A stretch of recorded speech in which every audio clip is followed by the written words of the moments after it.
পানবজাৰ থানাৰ ওসি ভাৰ্গৱ বৰবৰাৰ গুণ্ডাগিৰিয়ে ৰাজ্যজুৰি ব্যাপক প্ৰতিক্ৰিয়াৰ সৃষ্টি কৰি থকাৰ সময়তে এবাৰ যোৰহাট সদৰ থানাত আৰক্ষীৰ বিৰুদ্ধে দাখিল হ'ল এজাহাৰ।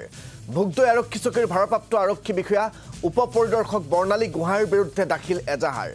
গোচৰৰ তদন্তৰ বাবে আৰক্ষী বিষয়াগৰাকীয়ে এজন ব্যক্তিৰ ঘৰত সোমাই ঘৰৰ সামগ্ৰী লণ্ডভণ্ড কৰাৰ লগতে এগৰাকী মহিলাক প্ৰহাৰ কৰাৰো অভিযোগ উত্থাপিত হৈছে। আৰক্ষী বিষয়াগৰাকীৰ চৰত আঘাতপ্ৰাপ্ত হ'ল মহিলাগৰাকীৰ কোলাত থকা ৩ মহীয়া সন্তানো। মূৰত আঘাতপ্ৰাপ্ত হোৱা শিশুটিক JMCHত স্বাস্থ্য পৰীক্ষাও কৰাব লগা এটা অৱস্থাৰ সৃষ্টি হ'ল। তাৰ পিছতে এগৰাকী উপ পৰিদৰ্শক বৰ্ণালী গোহাঁইৰ বিৰুদ্ধে এতিয়া এজাহাৰ দাখিল কৰিছে ভুক্তভোগী পৰিয়ালটোৱে।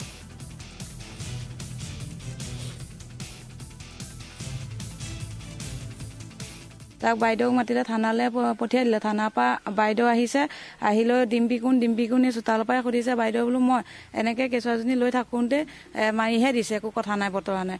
মই বোলো বাইদেউ কেলৈ মাৰিছে? বোলে এই বোলে অংকুৰক বোলে তই বোলে কিবা দিছে। মই বোলো বাইদেউ মই কিবা দিছোঁ যদি চাই লওক বোলো গোটেইখন, একো বোলো হেৰি নথকাকৈ বোলো আপুনি বোলো কেলৈ মাৰিছে?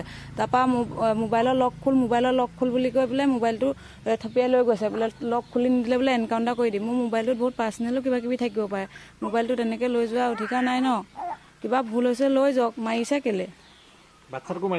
বাচ্ছাটোক মৰা নাছিলে, বাচ্ছাটো মোক কোচত লৈ থকা অৱস্থাতে মাৰিছে। মানে কেঁচুৱাটো থৈ ল'বলৈও দিয়া নাইকিয়া। বাচ্ছাটোৱে 3 মাহ সোমাইছেহে। আৰু এই গোটেই ঘটনাটো সন্দৰ্ভত সবিশেষ জানিবলৈ আমাৰ উজনি অসমৰ বীৰশ্ৰী পৰমানন্দ বৰাৰ সৈতে ফোনযোগে সংযোগ স্থাপন কৰিছোঁ। পৰমানন্দ বৰা, এফালে ওসি ভাৰ্গৱ বৰবৰাৰ কাণ্ড সমগ্ৰ ৰাজ্য জোকাৰি যোৱাৰ সময়ত এইবাৰ আকৌ চৰ্চালৈ আহিছে বৰ্ণালী গোহাঁই নামৰ এগৰাকী উপ পৰিদৰ্শক। তেওঁ এগৰাকী মহিলাক প্ৰহাৰ কৰিছে। মহিলাগৰাকীৰ কোলাত থকা 3 মহীয়া সন্তান তেওঁৰ প্ৰহাৰত আঘাতপ্ৰাপ্ত হৈ JMCH পাবগৈ লগা এটা অৱস্থাৰ সৃষ্টি হৈছে। আচলতে একাংশ আৰক্ষী বিষয়াৰ এনেকুৱা কি স্খলন হৈছে যে কাকো গুৰু গোসাঁই নমনা হৈছে। খাকী পোছাকযোৰ পালেই নিজকে এক প্ৰকাৰ ৰজা বুলি ভাবি সকলোবোৰ তেওঁৱেই কৰিব পাৰে, সকলো ক্ষমতা তেওঁৰে ওচৰত আছে বুলি ভাবি এই ধৰণৰ কাণ্ডবোৰ সংঘটিত কৰিবলৈ লৈছে নেকি? নিশ্চয়কৈ আজি আপুনি প্ৰকৃত কথাটো কৈছে। আচলতে খাকী পোছাকযোৰ পিন্ধিলে তেওঁলোকে যেন সৰ্বে তেওঁলোকতকৈ যেন আৰু কোনো নাই, তেনেকুৱা ধৰণৰ এটা পৰিৱেশৰ সৃষ্টি হৈছে এতিয়া অসম আৰক্ষীৰ ওচৰত।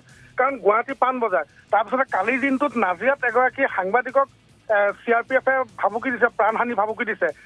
গুৱাহাটী, নাজিৰা, তাৰপিছত আকৌ যোৰহাটত এনেধৰণৰ এটা ঘটনা সংঘটিত হৈছে য'ত এগৰাকী মাতৃয়ে এজন আৰক্ষী বিষয়াৰ বিৰুদ্ধে এজাহাৰ প্ৰদান কৰিবলগীয়া হৈছে যোৰহাট সদৰ আৰক্ষী থানাত। আৰু গোটেই ঘটনাটো এনেধৰণৰ যে ভুগদৈ আৰক্ষী চকীৰ ভাৰপ্ৰাপ্ত আৰক্ষী বিষয়া উপ পৰিদৰ্শক বৰ্ণালী গোহাঁয়ে এটা ড্ৰাগছ সংক্ৰান্তীয় গোচৰত তেওঁ বৰিগাঁৱৰ যিটো অঞ্চল, সেই বৰিগাঁও অঞ্চলৰ সেই মহিলাগৰাকীৰ ঘৰলৈ গৈছিল। আৰু মহিলাগৰাকীৰ ঘৰৰ ভিতৰত গোটেই সকলো আচবাব লণ্ডভণ্ড কৰাৰ পিছত মহিলাগৰাকীক সোধ-পোছ কৰিছিল। মহিলাগৰাকীক কোনো কথা নাই বতৰা নাই পোনপটীয়াকৈ এটা পূৰ্ণহতীয়া চৰ সুধাইছিল এই মহিলাগৰাকীক। আৰু সেই চৰটো মহিলাগৰাকীক সোধাওঁতে তেওঁ কোলাত যি 3 মহীয়া কেঁচুৱাটো আছিল, সেই 3 মহীয়া কেঁচুৱাটোৰ গাত পৰিছিলগৈ চৰটো, অৰ্থাৎ তেওঁ মূৰত লাগিছিল 3 মহীয়া কেঁচুৱাটো, যাৰ বাবে কেঁচুৱাটোক নি যোৰহাট চিকিৎসা মহাবিদ্যালয়ত স্বাস্থ্য পৰীক্ষা কৰোৱাবলগীয়া হৈছে। আৰু এতিয়াও চিকিৎসালয়ত ভৰ্তি হৈ থকা নাই, কিন্তু কেঁচুৱাটোৰ মূৰ অংশ যথেষ্ট ফুলি আছে।